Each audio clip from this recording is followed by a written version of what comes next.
U.S. Air Force and the arm of government that funds it are at loggerheads over the future of the F-22 Raptor. The Air Force wants to retire the jets to make room in the budget for its replacement, the Next Generation Air Dominance (NGAD) fighter.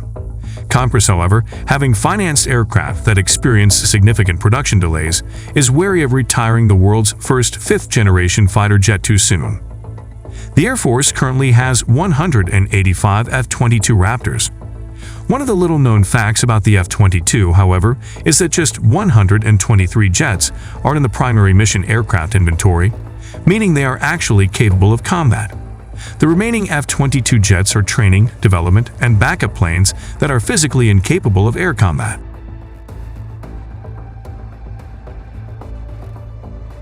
Most F-22s are under 16 years old, but the plane's development goes back to the Advanced Tactical Fighter program of the 1980s. This means that much of the design philosophy behind the jet is fixed on the Cold War era. The F-22 was meant to fly from well-established bases in Western Europe, and took it out against Soviet and Warsaw Pact fighters at medium ranges. It was designed to be the very best at what it does, but it was not designed for operating at very long ranges, for example.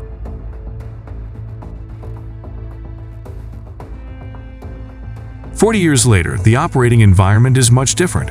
The U.S., once alone in fielding fifth-generation stealth fighters, now must compete against Russia's Su-57 Felon and Chinese J-20 and FC-31 fighters. Air planners must now consider how to operate over the vastness of the Asia-Pacific theater, with fighter jets likely traveling 1,000 miles or even more just to engage enemy fighters. The extent of the competition, coupled with the new geographic realities, requires a new aircraft.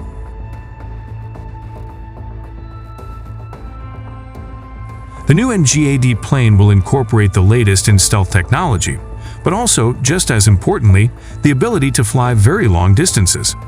Developed, built, and flown in just 1 year, in 2020, the aircraft still has yet to be revealed. It will be extremely expensive, however, with Air Force Secretary Frank Kendall warning earlier this year that each fighter will cost multiple hundreds of millions of dollars. By comparison, the F-35, a Joint Strike Fighter, costs about $70 million each. According to Air Force Times, the service wants to retire 33 of the oldest combat-capable planes, known as Block 20, as part of its 2023 defense budget request.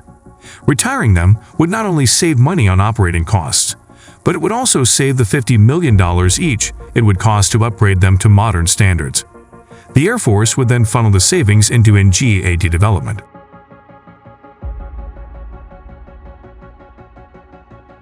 Although a prototype NGAD fighter has already flown, the aircraft is not scheduled to begin replacing the F-22 until 2030. The Air Force might divest most of its F-22s before the NGAD can be deployed in useful numbers, just when Russia's and China's fifth-generation fighter fleets will likely grow. Russia's cratering economy, a direct result of its invasion of Ukraine, might change that. Congress is wary of allowing the Air Force to retire the F-22 early, especially after the F-35A was several years late and billions of dollars over budget. If NGAD runs into similar headwinds, Congress worries there could be a capability gap in which the Air Force lacks credible F-22 replacement.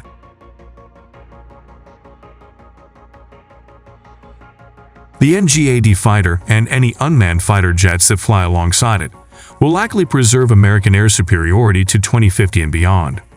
The concern is it could suck all the oxygen out of the room before it arrives, even if it arrives on time. The Air Force seems to believe the risk is manageable, but Congress isn't so sure. Perhaps if NGAD went public, Congress would be better willing to justify funding the existing fleet of Raptors and buying a $200 to $300 million future fighter plane.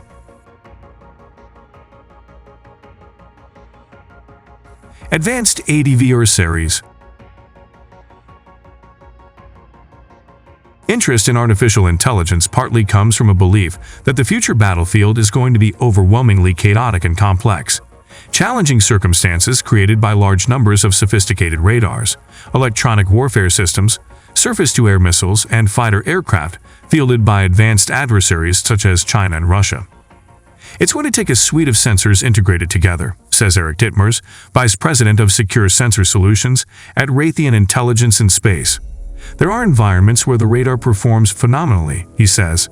There are environments where the radar is jammed, where infrared search and track systems are phenomenal.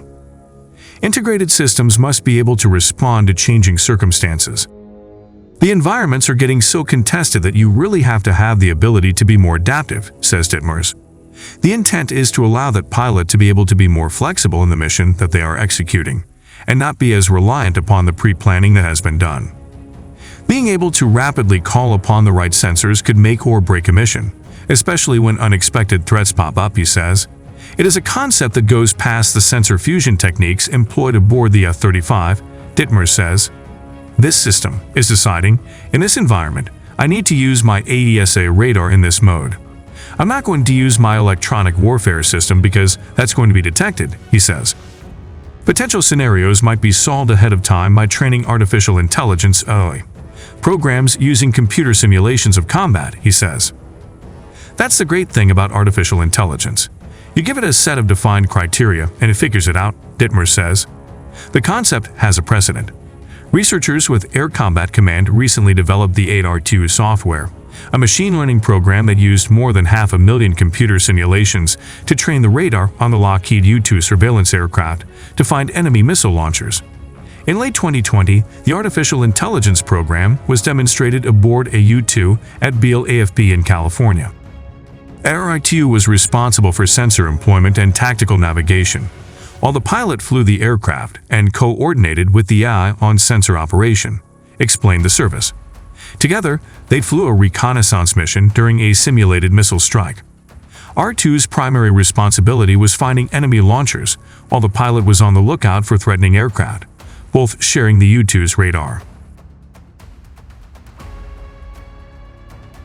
Need to be team.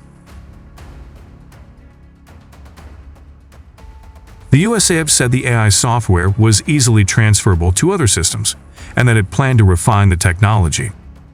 Putting AI safely in command of a U.S. military system for the first time ushers in a new age of human-machine teaming and algorithmic competition, said Will Roper, who was Assistant Secretary of the USA for Acquisition, Technology, and Logistics at the time.